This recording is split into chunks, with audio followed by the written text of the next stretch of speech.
रामचरितमानस भारतीय साहित्य का एक अद्वितीय महाकाव्य है जिसे गोस्वामी तुलसीदास ने 16वीं शताब्दी में अवधी भाषा में रचा था।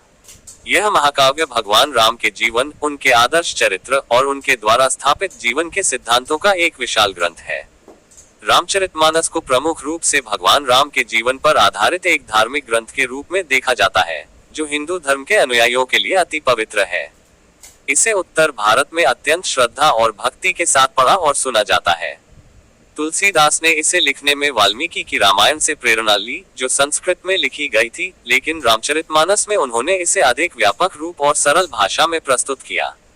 महत्व और ऐतिहासिक पृष्ठभूमि। रामचरितमानस की रचना एक ऐसे समय में हुई थी जब भारतीय समाज में मुगल शासन का प्रभाव था और संस्कृत, जो कि हिंदू धर्म के प्रमुख ग्रंथों की भाषा थी, आम जनता की पहुंच से बाहर होती जा रही थी।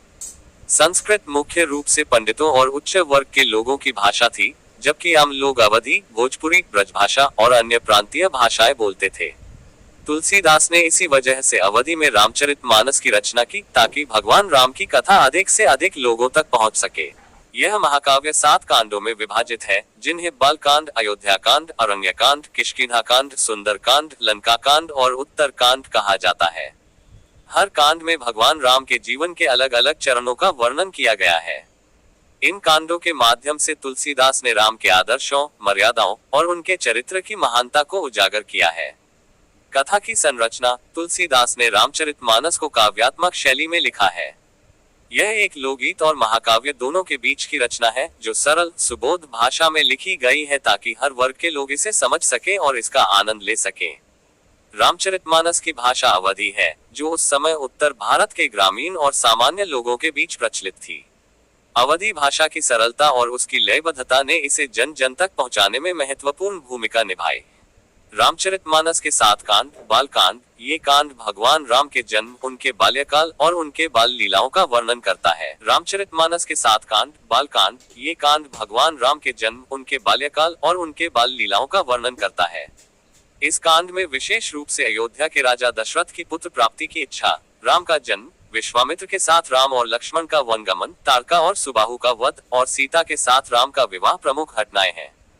बालकांड में राम के आदर्श चरित्र की नींव रखी जाती है।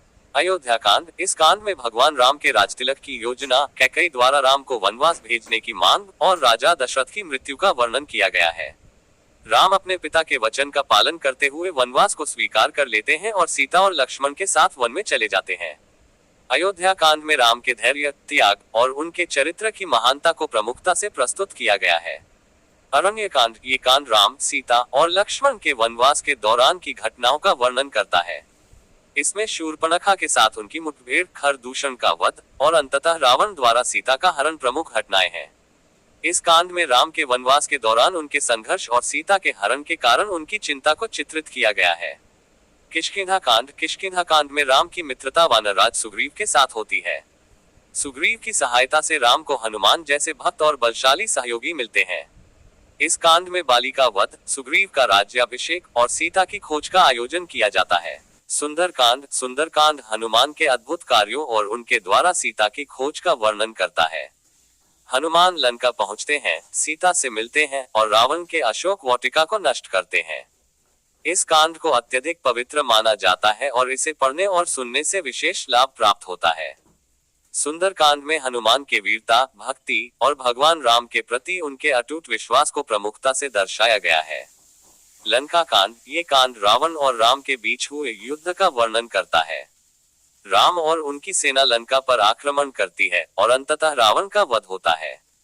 इस कांड में राम की वीरता, उनके धर्म युद्ध की नीति और उनके द्वारा रावण के अहंकार को समाप्त करने का वर्णन किया गया है। लंका कांड में राम की विजय को अधर्म पर धर्म की जीत के रूप में प्रस्तुत किया गया है। उत्तरकांड। उत्तरकांड में राम का अयोध्या लौटना, उनका राज्याभिषेक और उनके शासन का वर्णन है। इसके साथ ही इसमें सीता का वनवास और उनके धरती में समाहित होने का भी वर्णन है। राम के शासन को राम राज्य के रूप में जाना जाता है, जो न्याय, शांति और धर्म का आदर्श रूप है। रामचरितमानस का भारतीय समाज और संस्कृति पर गहरा प्रभाव पड़ा है। ये ग्रंथ भारतीय लोकजीवन का हिस्सा बन गया है और इसके पात्रों की कथाएं आज भी लोकगीतों, नाटकों और धार्मिक अनुष्ठानों में जीवंत हैं। रामलीला, जो रामचरितमानस की कथा पर आधारित एक लोकनाट्य है, उत्तर भारत के अनेक स्थानों पर विशेष रूप से दशहरे के समय प्रस्तुत की जाती है।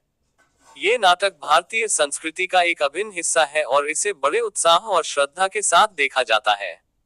रामचरितमानस ने सामाजिक और नैतिक मूल्यों को भी स्थापित करने में महत्वपूर्ण भूमिका निभाई है। इसके माध्यम से तुलसीदास ने एक आदर्श समाज की परिकल्पना की है, जहां रामराज्य की स्थापना हो, जो न्याय, शांति और समृद्धि का प्रतीक है। रामचरितमानस के आदर्श आज भी भारतीय समाज में प्रेरणा के स्रोत बने हुए हैं। रामचरितमानस केवल एक धार्मिक ग्रंथ नहीं है, बल्कि यह भारतीय समाज, संस्कृति और आध्यात्मिकता का एक प्रमुख स्तंभ है। इसका प्रभाव भारतीय लोक जीवन में अत्यंत गहरा और स्थायी है। तुलसीदास ने इसे लिखकर राम की कथा को जन जन तक पहुंचाया और उन्हें मर्यादा पुरुषोत्तम के रूप में प्रस्तुत किया। रामचरितमानस में राम के चरित्र के माध्यम से जो आदर्श प्रस्तुत किए गए हैं, वे आज भी लोगों के जीवन में मार्गदर्शक के रूप में कार्य करते हैं।